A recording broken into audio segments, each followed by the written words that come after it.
Matamgi Manipuri Wari channel asibu tabiriba khwai pumnamakpu taram nongchari ngasi sum hausangum Oktabi tarani suba tangkak amok buguduna lakchari mayam punna taminarasi mahausangum na mayraba office at kadabani aduna asokpa makhuttuga yam wana jagising thonglaga spoon tawraga khara chari loiraga makhuttu yada yam wana hotnaraga mafi maro loishiladuna office tamna lakli manamidang thakpa chama tawraso ayuk magi office at panangnabadi haugali ado nongmagi kaindanaba mathaudu tawani diado mayraba na makut yakidi khangbagi yahaubaga anirag ahamlakni hangat handado sumangduda chatturan leibado diagi mama mapana Brindavanda thama moksi koiruni haina chatkibani aduga amaromda ayingbigiso kana leite macasing mapalamda thabak tawraga loina leiki aduna yumda mathanta leiba nungaitabagi diagi imunga punna leibani adubu makoiso koiba chatkibani diya mabani khangairabada mabukjol sengbo nupama yumsida leirabada diyada natana ayingbiso mathamoido chauthokjabani afaba mibu kanana pamdeni hoi chummi mayraba churut amade yu phajana sizinari adumakna ma phattaba mini haibadi yaroi aduna so ayingbina machagi mama ka oining liponi diya simagi nupagi mayambana pokpa machani aduna afaba maya pamlibani phone tawduna mayrabagi wari hairap phawba haudoklabani diyana hanna mayraba bu thorak preyanglaба sa thorakdri sengnama chakdo thongbiba natraga makhoi hamgi khanbado pungkai kareduna masadoi tuk thaduna imungna changlakli madobada ayingbin hairaklami kaidore jang thongbini na chakraga changa de diya dining table managtoda phamladuna hairai as inomja mapana su thoe thoragde pressure cooker da jakam mukholdai matanda thongra mali ai supunga thengjilak pasida upai leite office na balashilage na changai ne aying mina chak thina haima angaubi magi kanu da kok changaga thongbirag haidoni ne nangbo duba phababu mana khara naksindana mana de hawruk loine os ko hek thonga thelaga ne chak thongi ka mai haidona me hai apangbi ikaiba khara su khangsinanda batari dana phari jakse prap charagane na fido hongoro chalo jang thong manang drasane office at padabauti doini chatmina na bane inom chana singese dia su chakdo thuna phatphacha thoklaga mafi hongduna ani du thokminara e samang matondu da leplaga mayrabana leiri badomda eingbina lepladona kauri e ibunga tamran heinangba mayraba su office na bahaiduna loirabani aduna maso gari sodo lauraduna makut anaba bende chokari hota worduna thorakle aduga eingbida yingladuna hanglai inomcha gari haima nangbo office atawriro lesilaga thoraisiba nakhutuga yadawribro mayrabado makhutu haife thangaladuna yani inomcha kisam sopanateda office yawdadi nungairoi phari ado nachanse magi gari machadu sune nungsit yaramdadana yadraba adudane nang jata oiradi nachanga chamina khrai tawani nang nakosuna baduda nachan boina thawal nachan selections kane loina pairabani mayrabado ika tawri adubu mathaki halamana hairak poibanina mahik tokpa ngamdri aduna diana oina gari du thawraga ani du office tamna lakminari lambida diana damna wari sananaba kayara khotnei adubu mayrabana thabat kakpadagi masatanduna makatara khidri office tani mayraba magi room da phamladuna leiringai penawbina changlakladuna sir amta chango phamasida penawbi pairakliba file do table la thamladuna phami mayraba makuttu so nabagi kolom paibado kayade nungaitri adubu namduna file do yingba loiduna soi tawraga pithorakli sir adudemo asomna penawbi mayrabagi room dagi thoraklaga diada hanglakli dia akoi sardo khure to bene set hawi kodonu khangbro ngarang class akai bani yatlin haibani e nangona de kana haiba nasa ayuk to aina bene sto yetpado adu da hangmani ihe adu noi nam chahoiga sarga kai thoknage Kaisu thongnadeda Ningthouja hoigine machagi su mapalamda laiki. Adudai chikchiena room ahangmamda lehenbani. Sir hoi mamana bagainane rent thiba langpada Ningthouja hoida changakpadudane leirona lehenkiboi mali. Kaigino dudi asuk chaba company sigi mapu mana rent leirisiba. Mayumda kadawrjana. Khangdeda penawmi. Sir na ngasai makot chokpagi hangbadane khomna mapa khomdaso karigum mama ilolotpagam tawi. Ay sangwatan na dum hangri.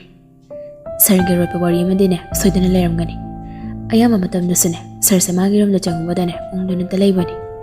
Ay sir tomda hangladine wa kharadi soidana khangadrana khalli.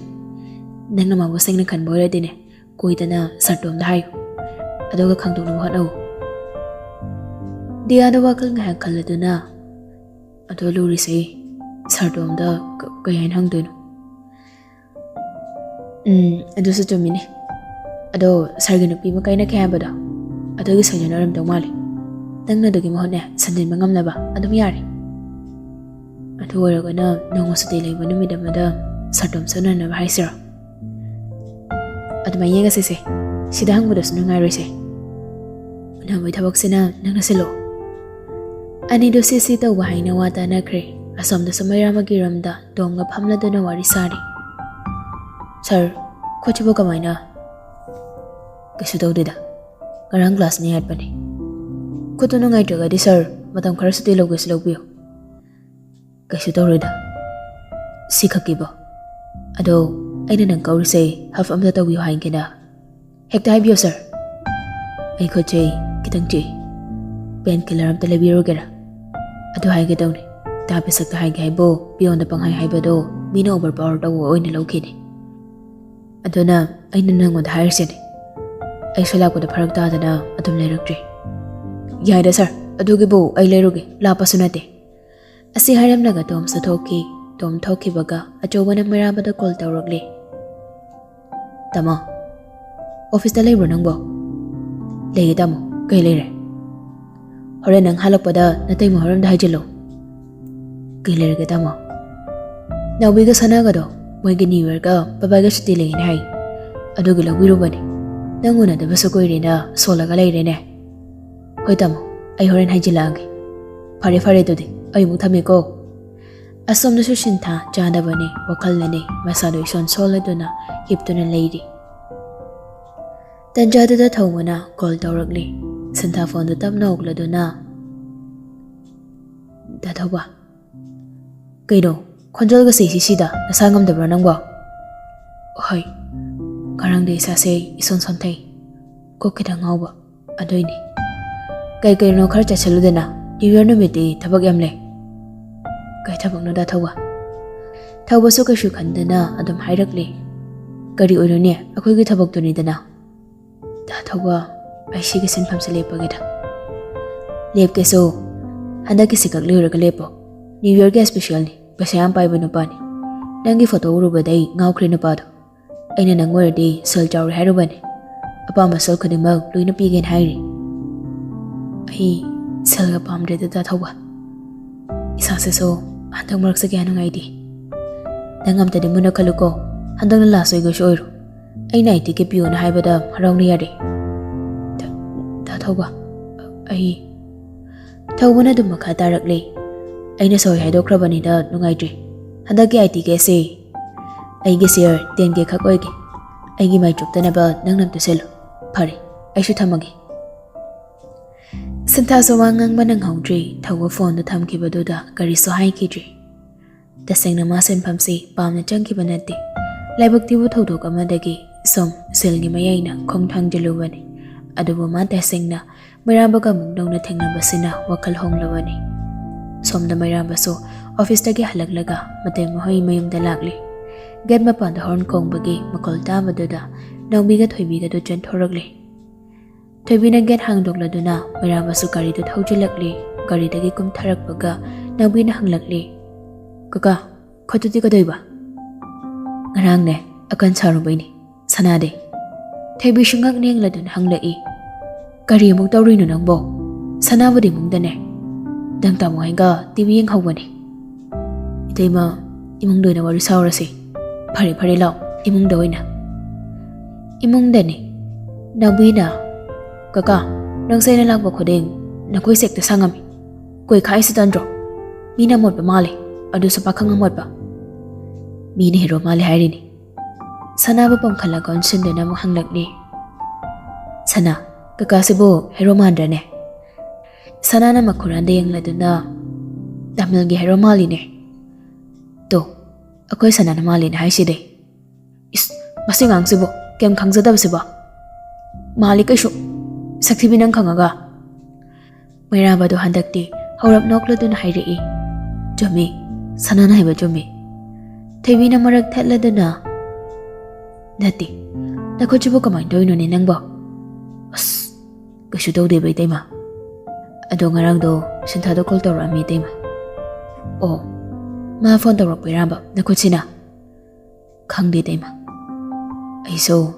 Kari hay do no Horene Sintagi number dom te piram Ay mga wari kara sanagi Mayraba do pakat na Sana runuda Kay hay no Ariyan ba ne Wakalo siyalanturan kalan Siday di itay mo na loy na panabasin gani Layra matibiyang nga ngahak Ay ne Inaman naman ang lutaw say Kara yaro kigi Itay majaglora ga kauragi ko Nabi Layra mo ko Ay washroom ang tatangugi Sana Kakagati siya bunda ne Kaya na tango ko Papaso sa nga daw ni Ohoy papa Nabi na mapachang kibaga hanglagli Kaka Nang yung dalay tinhay Kay gino Imahoy sa si dalay re Bobok hoy doon nga ram ka draw Bobok ka pupuga daw Yang pati Adoy ni Pataba midi Ako'y matandalay ram ka na Yan na nungay ba ni Ado kaka Kuy say Hayang kaksi ko Mayrama doon nagfetawa doon na Kaklagaloy reda na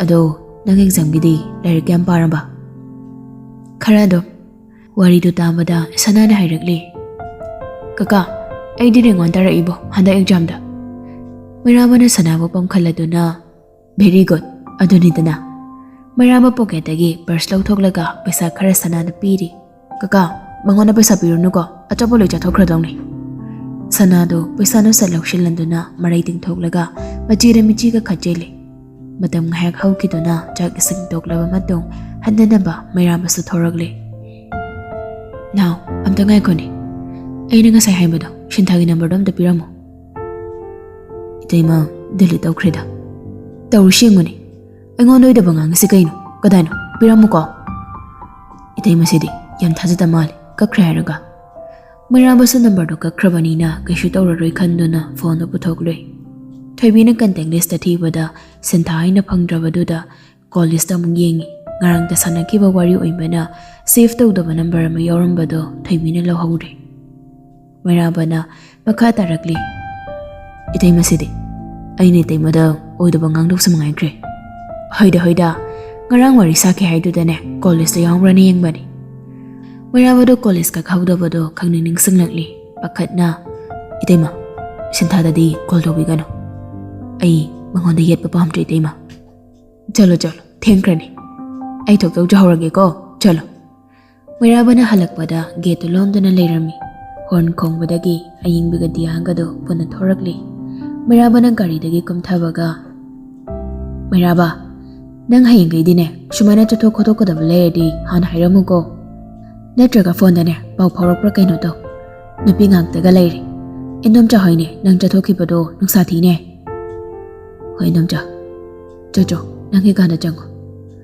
New Year na meet ni Isanta sa tawala walakli Isanta ngay boy na Manggolapam lang doon na layrami Layhaw na Ibo nga Pangtingi-tinga ka nugo Hoy ma Horen jagtok pa ganong tilangi Isanta sa torog doon na Mamant hayragli Ima Ay chalo kigi Pazaraba na laba yung amanda ni Yeng bada yung do Matol Yeng kat pagiloy manay di Nupama Tawbahoy lang pa ngay doon na layrami Yorok laba Hoy sir Daw Jang na matawag si Dodi Rum manong dani Tawwa na Sir hagiyom si Ontok chawkreda Ima ko'y dilay ta bro Ima ko'y di Pabong ga dilay da ko'y bajat ki Oh Tawwa bantada na Ado di sir Ay mong tokragi Horen mabu mong lawbalak jaragi Hoy Fari tokro Tawwa siya sintawa tamnam doon ang tokri Tawwa toki baga ꯅꯨꯄꯥꯗꯨꯅ ꯔꯨꯝꯗꯨꯒꯤ ꯊꯣꯡꯗꯨ ꯂꯣꯟꯁꯤꯜꯂꯤ